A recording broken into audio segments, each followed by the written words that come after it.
بدأنا بسم الله وبالصلاة الله على رسول الله وآله الأبرار. Begin with Bismillah and with Salat. A'udhu billahi minash shaitanir rajim. Bismillahirrahmanirrahim.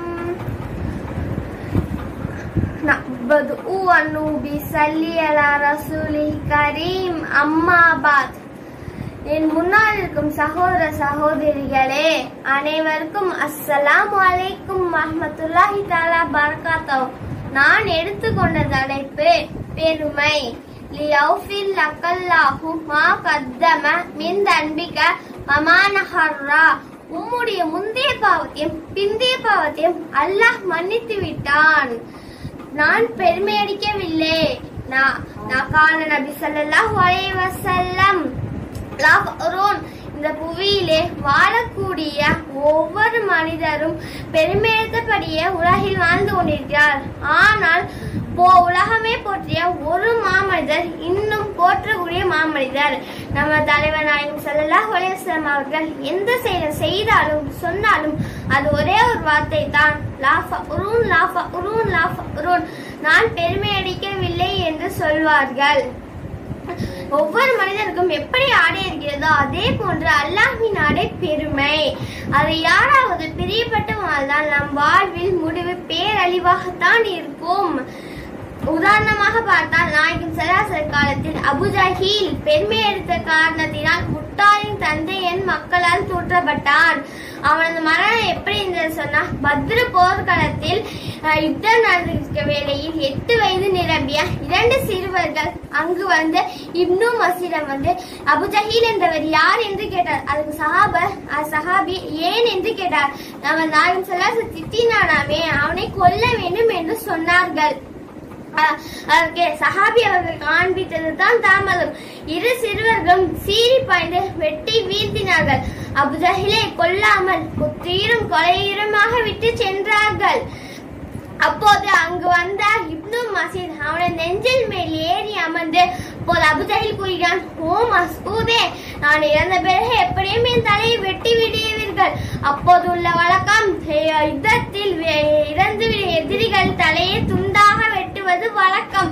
என் தலையை மட்டும் வெட்டாமல் நெஞ்சு வரைக்கும் வெட்டுங்கள், அப்போதுதான் மற்ற தலையை விட என் தலை சற்று உயரமாக இருக்கும். இறந்த பிறகும் கூட பெருமை அடித்த வாழ நினைக்கின்றான். எந்த செயல் சென்றாலும் பிஸ்மில்லா என்று சொல்கின்றோமே, இதுவெல்லாம் ஏன்? அல்லாஹ்வின் பெயரை கொண்ட ஆரம்பம் செய்வதன் மூலம் அந்த செயல் முழுமையாக நிறைவு பெறுகிறது. இந்த பொதுமறை அறிவது குர்ஆனின் ஆரம்பம் என்ன? அல்ஹம்துலில்லாஹ் என்று ஆரம்பிக்கிறது. ஆகையில் பெருமை என்பது அல்லாஹ்விற்கு மட்டுமே சொந்தம். அந்த பெரும் கூட்டத்தில் தலைவர் 2 சிறுவர்கள் மூலமாக வெட்டி சாய்க்கப்பட்டான். அது மட்டுமல்ல, எகிப்து ஆண்ட ஃபிர்அவுன் என்பவன், நான் தான் கடவுள், என்னை நீங்கள் வணங்கி தீர வேண்டும் என்று சொன்னான். ஆனால் அல்லாஹ் அவனை நைல் நதியில் முழுகடித்து பல நூற்றாண்டு இன்னும் அவள் உடல் அத்தாட்சியாக வைக்கப்பட்டிருக்கிறது. இதெல்லாம் இழிவுதான். நன்றாக சிந்தித்து பாருங்கள். ஒரு காலத்தில் மலக்குமார்கள் ஆசிரியர், அவன் பூமியில் சஜிதா செய்த இடம் கிடையாது. அப்படிப்பட்டவன் தூக்கி எறியப்பட்டான். காரணம் பெருமை. சைத்தானை பாருங்கள், அவன் நெருப்பில் படைக்கப்பட்டவன், ஆதம் நபி மண்ணில் படைக்கப்பட்டவன். ஆகையில் அவன் சஜிதா செய்த முடியாத ஒரே காரணத்தினால் அவன் வாழ்க்கையை மாற்றிவிட்டது. ஆகையில் பெருமை அடிக்காமல் நம்ம நபி ஸல்லல்லாஹு அலைஹி வஸல்லம் அவர்கள் எப்படி வாழ்ந்தார்களோ, நம்ம சஹாபாக்கள் எப்படி வாழ்ந்தார்களோ அதே போன்று நம்மும் வாழ வேண்டும் என்று நினைக்கிறேன். எல்லாம் வாழ அல்லாஹ் நம்ம கிருபை செய்வான். ஆமீன் ஆமீன் யா ரப்பில் ஆலமீன். அனைவருக்கும் அஸ்ஸலாமு அலைக்கும் வரஹ்மத்துல்லாஹி வாஹி தவ்வானா அல்ஹம்துலில்லாஹி ரப்பில் ஆலமீன். அனைவருக்கும் அஸ்ஸலாமு அலைக்கும் வரஹ்மத்துல்லாஹி தஆலா பரகாத்துஹு.